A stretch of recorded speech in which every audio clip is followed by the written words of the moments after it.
नाश्त्यासाठी विकतचे नूडल्स कशाला? आज आपण पाहणार आहोत अगदी सोप्या पद्धतीने एकदम पौष्टिक असे गव्हाच्या पिठापासून बनवलेले नूडल्स. साहित्य: 2 मॅगी मसाल्याचे पॅकेट, आवडीनुसार वाटाणा, अर्धा बारीक चिरलेला टोमॅटो, 1 बारीक चिरलेला कांदा, आवडीनुसार आलं लसूण मिरची बारीक चिरलेली, फ्रेश ताजी बारीक चिरलेली कोथिंबीर आणि एकच कांदा पात, एकच बारीक चिरलेली शिमला मिरची, चवीनुसार मीठ, red chilli sauce, tomato ketchup. त्यांचा एक स्क्रीनशॉट मारून घ्या. 1 वाटी गव्हाचं पीठ मी येथे चाळून घेतलेलं आहे. पण रेग्युलर पोळीसाठी जसं मीठ टाकतो त्याच पद्धतीने थोडंसं मीठ. हे दोन्ही आपण मिक्स करून घेणार आहोत. त्यानंतर थोडा थोडा पाण्याचा हबका मारत आपण आता रेग्युलर कणिक आपण जशी भिजवतो त्याच पद्धतीने आपण आता कणिक मळून घेणार आहोत. त्यांना बाहेरचे मैद्याचे नूडल्स देऊन त्यांच्या आरोग्याशी खेळण्यापेक्षा ना मैदा ना अजिनोमोटो, फक्त घरच्या गव्हाच्या पिठापासून बनवलेले हे नूडल्स चवीला इतके अप्रतिम लागतात की मुलं बाहेरचं खाणं विसरून जातील. बाहेरचे नूडल्स पचायलाही जड असतात आणि भरपूर प्रिझर्वेटिव्हजही असतात. खात्रीने सांगते की हे नूडल्स खाल्ल्यानंतर कोणालाही वाटणार नाही की हे गव्हाच्या पिठापासून बनवलेले आहेत. इतकी भन्नाट चव येते. व्हिडिओ शेवटपर्यंत नक्की बघा, कारण यामध्ये मी अशा काही खास टिप्स सांगितलेल्या आहेत ज्यामुळे तुमचे नूडल्स कधीच चिकट होणार नाहीत. थोडं थोडं पाणी घालत आपण जशी रेग्युलरची कणिक भिजवतो त्या पद्धतीने अगदी सॉफ्ट डो मळून घ्यायचा आहे. थोडी लेंदी प्रोसेस वाटते पण रिझल्ट भन्नाट आहे. चपातीच्या उरलेल्या कणकेपासूनही तुम्ही हे नूडल्स बनवू शकता. तर छान असं आता आपलं पीठ मळून झालेलं आहे. तर यावर थोडंसं तेल घालूया. पुन्हा थोडंसं मळून घेऊया. मस्त डो तयार झालेला आहे. यावरती आपण सुती कापड घालून थोडा वेळ साईडला ठेवून देऊयात. मध्ये 2 ग्लास पाणी गरम करण्यासाठी ठेवायचं आहे. आता आपण साचा पाहूयात. मोठ्या शेवईचा जो साचा असतो तो आज आपण येथे यूज करणार आहोत. तुम्ही साच्याची गुळगुळीत किंवा काट असलेली बाजू आतल्या बाजूला ठेवून चकती घट्ट बसवावी, जेणेकरून नूडल्स एकसारखे लांबसडक पडतील. या पद्धतीने थोडंसं उभं मळून साच्यामध्ये फिट बसेल असं पीठ आपण ठेवलेलं आहे. म्हणजे कोणताही गॅप राहता कामा नये. साचा घट्ट बसवून घेऊयात. पाण्यालाही आता उकळी आलेले आहे, तर गॅस मंद आचेवर ठेवायचा आहे आणि आपले नूडल्स आता आपण यामध्ये सोडणार आहोत. साच्यामध्ये व कढईमध्ये योग्य प्रमाणाचा अंतर ठेवा. कारण एकसारखे नूडल्स गाळून घ्यायचे. अगदी थोडंसंच मीठ यामध्ये आपण घालणार आहोत. कारण आपण पिठामध्ये मीठ घातलेलं आहे. थोडासा गॅस मीडियम फ्लेमवर ठेवणार आहोत. नूडल्स पाण्यात सोडल्यावर लगेच चमचा लावू नका. साधारण 1 मिनिटानंतर ते आपोआप वर तरंगू लागतात, तेव्हाच त्यांना हलवा. लक्षात ठेवा, पाणी कडकडीत उकळलेलं असावे, जेणेकरून नूडल्स पाण्यात पडल्या पडल्या त्याचा आकार टिकून राहील आणि ते एकमेकांना चिकटणार नाही. यामध्ये थोडंसं तेल जरी टाकलं तरी चालेल. 5 ते 10 मिनिटे मी येथे नूडल्स वाफवून घेतलेले आहेत. आपले नूडल्स आता शिजलेले आहेत. शक्य असल्यास गाळणीमध्येच नूडल्स थोडेसे गाळून घ्या, म्हणजे ते थंड होण्यासाठी परत कपड्यावर सुकवावे लागत नाहीत.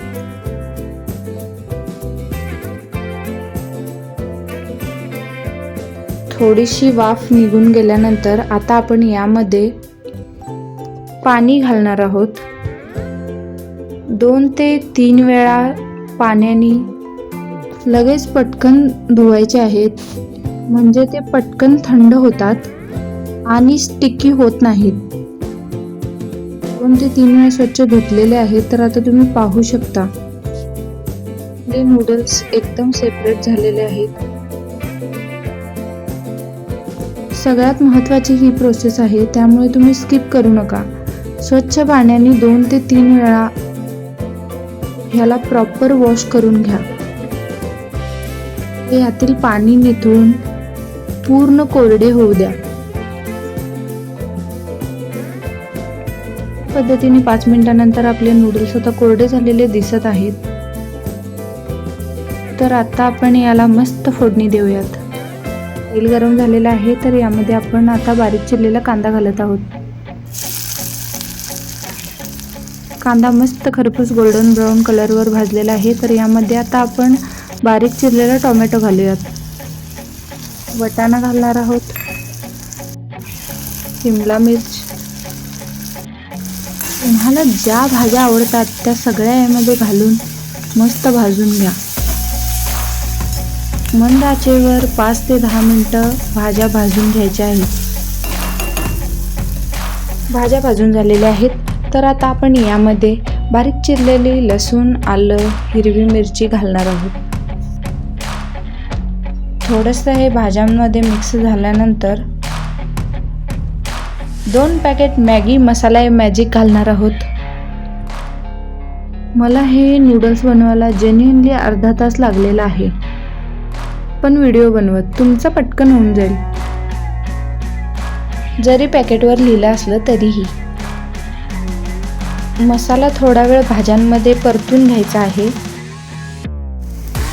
यानंतर उकळलेलं गरम पाणी आपण यामध्ये घालणार आहोत. तुम्हाला सुपी टाईप हवा असेल तर जास्त पाणी घालू शकता. जर कोरडे नूडल्स आवडत असतील तर थोडंसंच पाणी घाला. आता यामध्ये आपण रेड चिली पेस्ट घालत आहोत. 1 चमचाच मी घातलेले आहे. तुम्हाला ज्या प्रकारचं तिखट आवडत असेल त्या पद्धतीने तुम्ही घाला. 1 ते 2 मिनटं मसाल्यांमध्ये छान शिजल्यानंतर थोडी घट्ट कन्सिस्टन्सी तयार झाल्यानंतर आपण यामध्ये 1 चमचा टोमॅटो केचप घालणार आहोत. आता थंड झालेले नूडल्सही घालून घेऊयात. फाईनली चॉप्ड फ्रेश ताजी कोथिंबीर घालून घेऊयात आणि थोडीशी कांदा पात. 2 चमच्यांच्या सहाय्याने किंवा 2 चमच्यांच्या सहाय्याने किंवा 1 चमच्याने नूडल्स न तोडता छान मिक्स करून घ्या.